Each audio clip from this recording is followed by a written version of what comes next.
So let's stay here on that because I didn't see the same fire and passion from Brady that you normally see. Yeah, Um, I, it I was think evident. I think he came into the game. Um, I I don't think he lacked personal confidence, but I think it was similar to that last season in New England where he understood what he was playing with and what he was playing against. Because he even said something about that not being. He's like, you want to win every year, like win the Super Bowl, but I don't know if we have that kind of team here. I forgot the exact Yeah, quote, that's the gist of it. but To paraphrase. Brady usually doesn't speak like that.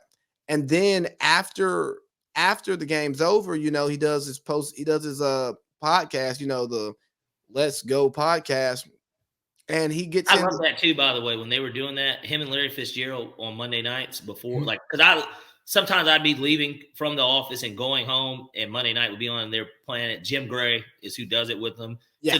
And I love the inside. Jim Gray's got a great voice. I don't know. I like Jim Gray. Hey, he's a good interviewer. And Chris doesn't. But but anyways, he kind of started like putting his life into perspective.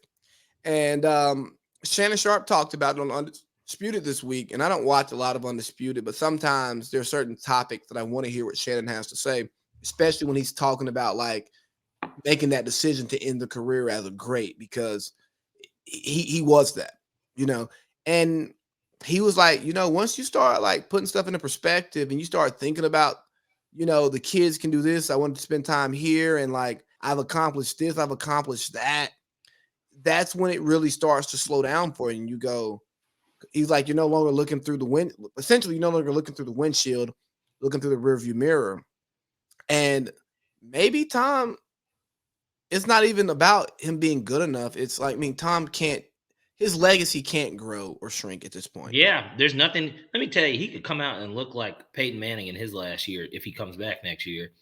And granted, Peyton did win the Super Bowl to end his career, but like he could still, I'm saying statistically, look like Peyton Manning, and like nobody would complain.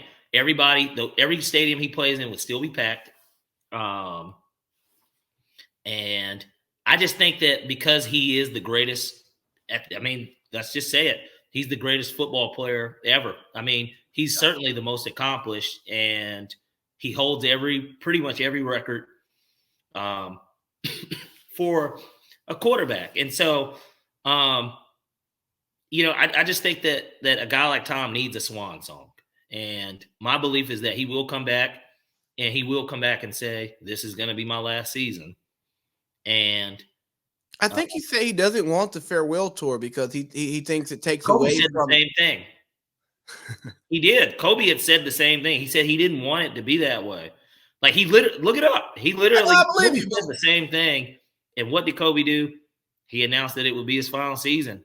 And I fucking hate that Kobe was sitting out games. I flew out to LA for like one of the last 3 games at Staples Center. They played the Kings.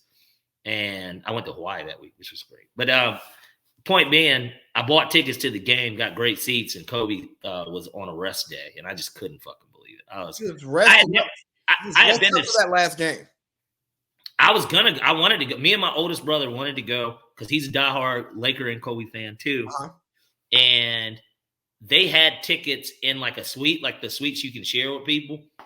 They were going for $1,000 each, but to me, it was worth the price of admission. Like to see Kobe's last game, and nobody knew he was going to do that. Like nobody saw 60. No, sweet at Staples, yeah, that's worth it.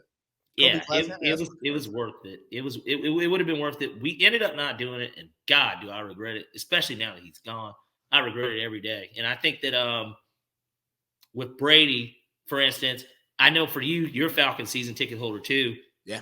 It would be so tempting to sell his, especially depending on how the schedule works out. Don't let that be his last regular season game at the Benz, like, or something. It would be so tempting to sell, especially your seats are on the road side too. I'm on the road side. Yep. So right, I'm on the road side, and so like, it would be very tempting to sell those tickets because you're going to be able to get. You might, depending on how much your tickets cost, you might be able to coop the regular season. Get damn close, I know it. And so, but point being, all in all, He doesn't have anything to prove. And I just don't see him going out that way. It just would be, I don't know. It was a great comeback. I mean, like I said, I told you guys that too. When the score, everybody kept trying to fucking joke about 28-3 and it's like 27-3. And I was like, look, I said, look at it this way.